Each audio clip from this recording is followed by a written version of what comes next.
ಈ ಅನ್ನದಾನ ಶ್ರೇಷ್ಠ ಹೌದು, ಆದರೆ ಜೀವನ ಪೂರ್ತಿ ಬರೀ ಅನ್ನ ಹಾಕ್ತಾ ಇರ್ತೇನೆ ನೀನು ಉಣ್ಕೊಂಡು ಪೀರ್ತಾ ಇರು ಅಂತ ಕೊಡೋದಕ್ಕಲ್ಲ ಅನ್ನ ಕೊಡೋದು. ನೀನು ನಾಳೆ ಕೆಲಸ ಮಾಡಲಿಕ್ಕೆ ಶಕ್ತಿ ಬೇಕು ಅನ್ನೋದಕ್ಕೆ ಅನ್ನ ಕೊಡೋದು. ಅದು ಪ್ರಾಣ ಅಂದರೆ ತ್ರಾಣ ಬಂತು ಅಂದರೆ ಕೆಲಸ ಬರುವುದಕ್ಕೋಸ್ಕರ ವಿದ್ಯೆ. ಈ ವಿದ್ಯೆಯನ್ನು ಕೊಟ್ಟರೆ ಅದಕ್ಕಿಂತ ಶ್ರೇಷ್ಠ.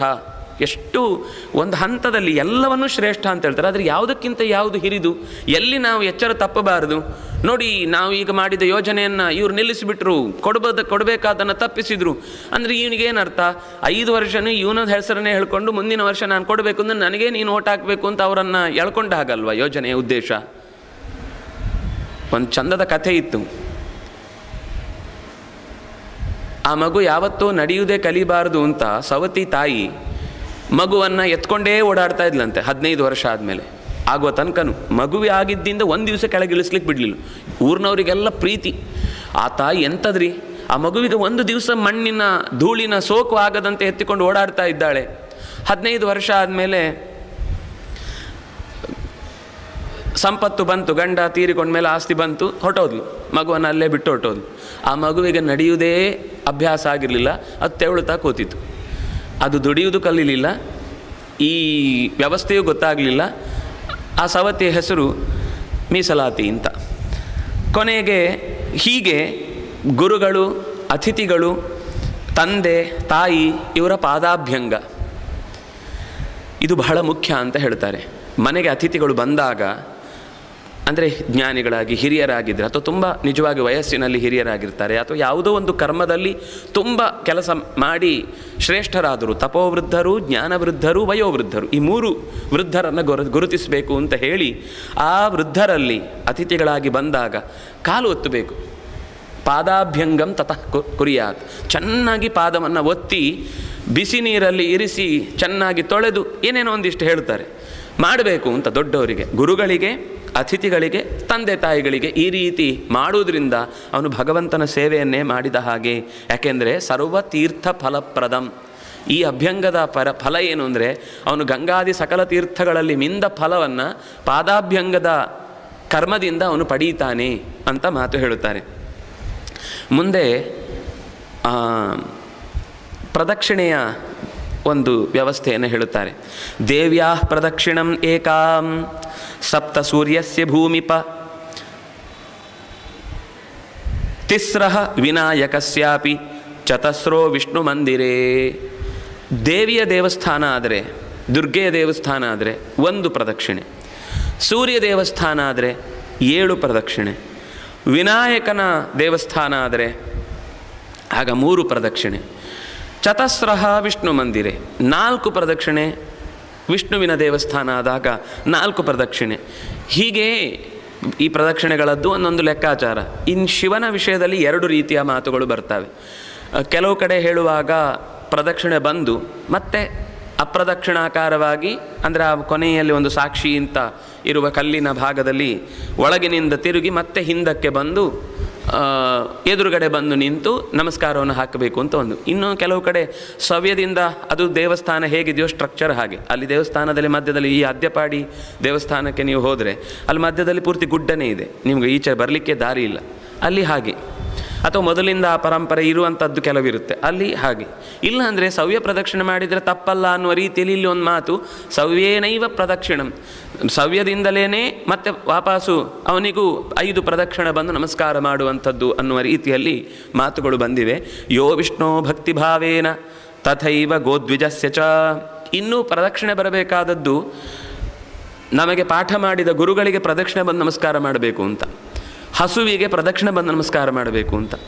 ನಮ್ಮ ಮನೆ ಅತ್ಯಂತ ಹಳೆಯ ಕಾಲದ ಪರಂಪರೆಯಿಂದ ಬಂದ ಅತ್ಯಂತ ಉತ್ತಮವಾದ ಪ್ರತೀಕಗಳಿತ್ತು ಅಂದರೆ ಮನೆಗೊಂದು ಪ್ರದಕ್ಷಿಣೆ ಬರುವ ರೀತಿಯಲ್ಲಿ ಉಲ್ಲೇಖ ಬರುತ್ತೆ ಇಲ್ಲಿ. ಅಂದರೆ ಪ್ರದಕ್ಷಿಣೆ ಅನ್ನೋದಕ್ಕಷ್ಟು ಮಹತ್ವ ಹೇಳಿ, ನಿತ್ಯದ ಆ ಪ್ರದಕ್ಷಿಣೆ ಅಷ್ಟು ಮುಖ್ಯ ಅಂತ. ಹೀಗೆ ಈ ಪ್ರದಕ್ಷಿಣೆಯ ಮಹತ್ವವನ್ನು ಹೇಳಿ ಮುಂದೆ ಅನೇಕ ಶುದ್ಧಿಯ ಪ್ರಕ್ರಿಯೆಗಳನ್ನು ಹೇಳುತ್ತಾರೆ. ಎಲ್ಲೆಲ್ಲಿ ಹೇಗೆ ಹೇಗೆ ಶುದ್ಧ ಆಗುತ್ತೆ. ವಾತಾತಪಾಭ್ಯಾಂ ಶುದ್ಧತೀತಿ ಶಾತಾತಪೋ ಬ್ರವೀತ್ ಅಂತ ಒಂದು ಮಾತು. ಇಲ್ಲಿ ಅದರ ಇನ್ನೊಂದು ರೀತಿಯ ಮಾತು ಬರುತ್ತೆ. ಹೊರಗಡೆಯ ಪ್ರದೇಶದಲ್ಲೆಲ್ಲ ನಾವು ಮನೆಯಲ್ಲೆಲ್ಲ ಶುಚಿ ಮಾಡ್ತೇವೆ, ಹೊರಗಡೆ ಏನೇನೋ ಆಗುತ್ತೆ, ಉಗುಳಿರ್ತಾರೆ, ಇನ್ನೇನೋ ಆಗಿರುತ್ತೆ, ಅಥವಾ ಯಾವುದೋ ಪ್ರಾಣಿ ಸತ್ತಿರುತ್ತೆ, ಇದನ್ನೆಲ್ಲ ಶುದ್ಧಿ ಮಾಡೋದು ಹೇಗೆ? ನಾವು ದಾರಿಯಲ್ಲಿ ಹೋಗುವಾಗ ಬರೀ ಅಶುಚಿಯೇ ಕಾಣುತ್ತಲ್ವ. ಅಂದರೆ ಗಾಳಿ ಮತ್ತು ಬಿಸಿಲು, ವಾತ ಮತ್ತು ಆತಪ, ಗಾಳಿ ಮತ್ತು ಆತಪ, ಆತಪ ಅಂದರೆ ಬಿಸಿಲು, ಇದೆರಡು ಪ್ರಕೃತಿಯಲ್ಲಿ ಎಲ್ಲ ಸಮಸ್ಯೆಯನ್ನು ತಾನಾಗಿ ಪರಿಹಾರ ಮಾಡ್ತಾ ಹೋಗುತ್ತೆ. ನೀವು ಅದರ ಬಗ್ಗೆ ಗಲೀಜು ಮಾಡಬಾರ್ದು ನಮಗಿರಬೇಕು, ಅದು ಬೇರೆ. ಆದರೆ ಏನಾದರೂ ಸಹಜವಾಗಿ ಗಲೀಜಾಗಿದ್ದರೆ ಅದನ್ನು ಪ್ರಕೃತಿಯೇ ಸರಿ ಮಾಡಿಕೊಳುತ್ತೆ, ನೀವು ಗಲೀಜು ಮಾಡಿಬಿಡಿ ಅಷ್ಟೇ. ಇವತ್ತು ನಾವು ಎಲ್ಲ ವ್ಯವಸ್ಥೆ ಮಾಡಿ ಆ ಕಡೆಯಿಂದ ಗುಡ್ಡೆ ಹೇರ್ತೇವೆ, ಈ ಕಡೆಯಿಂದ ನೀರು ಹಾಳು ಮಾಡ್ತೇವೆ.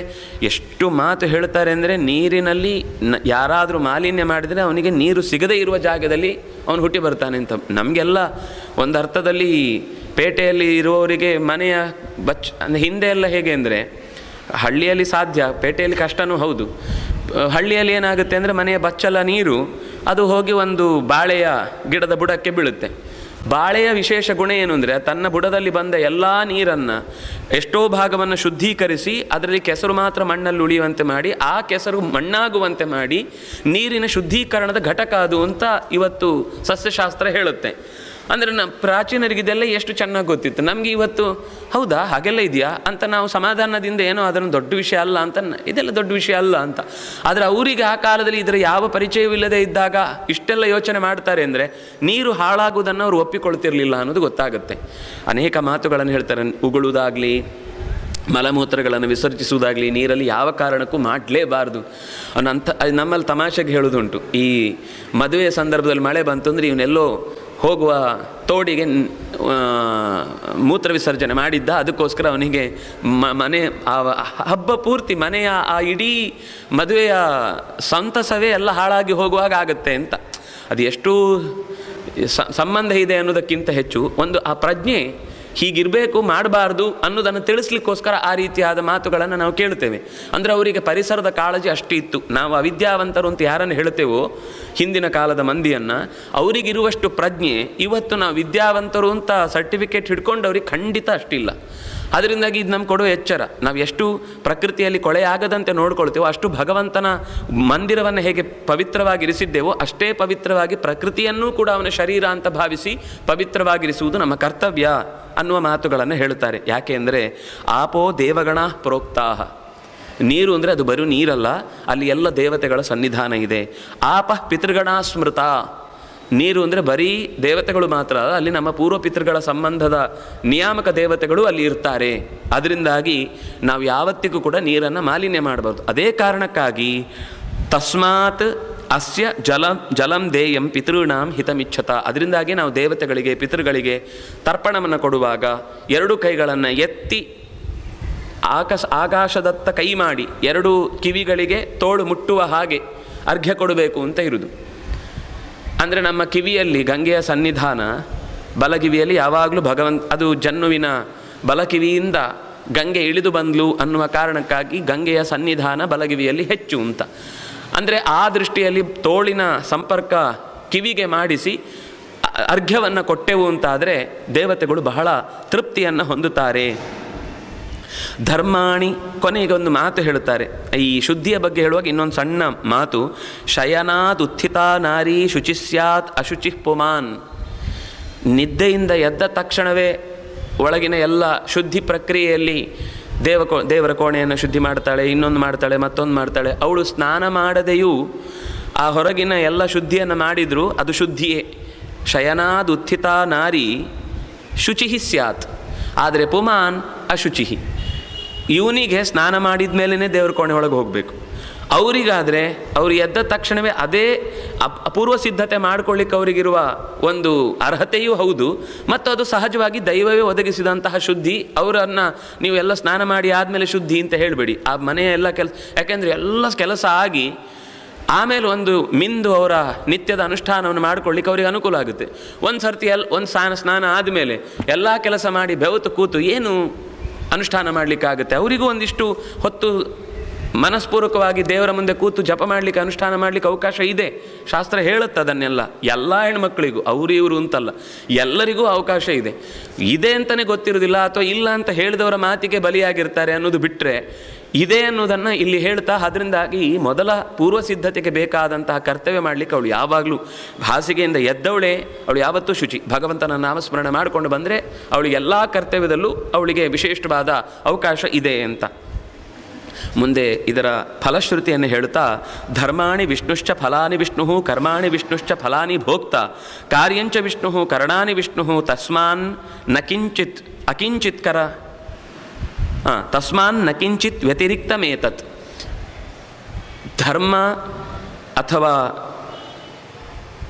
ಅದಕ್ಕೆ ಸಿಗುವ ಫಲ, ಅದಕ್ಕಾಗಿ ಮಾಡುವ ಕರ್ಮ, ಅದನ್ನು ಉಣುವವನು, ಅದಕ್ಕಾಗಿ ನಡೆಸಬೇಕಾದಂತಹ ದೊಡ್ಡವರು ಆದೇಶಿಸಿದ ಮಾತುಗಳು, ಇವು ಎಲ್ಲವೂ ಕೂಡ ಸ್ವತಃ ನಾರಾಯಣನೇ ನಮ್ಮಲ್ಲಿ ನಿಂತು ಅದರ ವಿಶಿಷ್ಟವಾದಂತಹ ಕಾರ್ಯವನ್ನು ಮಾಡಿಸ್ತಾನೆ ಅನ್ನುವ ಎಚ್ಚರ ಇದ್ದು ಎಲ್ಲವೂ ಭಗವದರ್ಪಿತವಾದಾಗಲೇ ಅದಕ್ಕೆ ಪರಿಪೂರ್ಣವಾದ ಫಲ ಸಿಗುತ್ತೆ ಅಂತ ಆ ಮಾತುಗಳನ್ನು ಮುಗಿಸ್ತಾರೆ. ಮುಂದೆ ಶ್ರಾದ್ದದ ಅನೇಕ ಪ್ರಕ್ರಿಯೆಗಳನ್ನು ಹೇಳ್ತಾರೆ.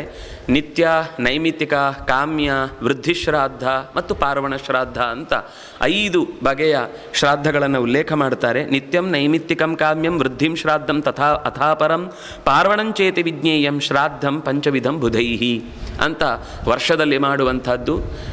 ಮದುವೆ, ಉಪನಯನ, ಸಂಸ್ಕಾರಗಳಲ್ಲಿ ಮಾಡುವಂಥದ್ದು. ಸಂಸ್ಕಾರದಲ್ಲಿ ಶ್ರಾದ್ದ ಮಾಡ್ತಾರಾ ಅಂತ ಕೆಲವರಿಗೆ ಗೊತ್ತೇ ಇಲ್ಲ. ಎಲ್ಲದರಲ್ಲೂ ಶ್ರಾದ್ದ ಇದೆ. ಶ್ರಾದ್ದ ಅಂದರೆ ನಮಗೊಂದು ತಪ್ಪು ಕಲ್ಪನೆ ಇದೆ, ಅದೇನೋ ಮೈಲಿಗೆ ಅಂತ. ಅದಕ್ಕೆ ವೃದ್ಧಿ ಶ್ರಾದ್ದ ಅಂತ ಹೇಳೋದು. ನಾವು ಯಾವುದೇ ಒಂದು ಕರ್ಮವನ್ನು ಮಾಡುವ ಮುಂಚೆ ನಮ್ಮ ಹಿರಿಯರನ್ನು ನಾವು ಪ್ರಶ್ನೆ ಮಾಡಿಕೊಳ್ಳೋದು ಏನು ಅಂದರೆ, ನಾವು ಇಂಥ ಕರ್ಮವನ್ನು ಮಾಡಲಿಕ್ಕಿದೆ, ಅದರಿಂದಾಗಿ ನಿಮ್ಮ ಅನುಜ್ಞೆ ಬೇಕು ಅಂತ ಕೇಳಲಿಕ್ಕೋಸ್ಕರ ಮಾಡುವ ಶ್ರಾದ್ದ ಅದು.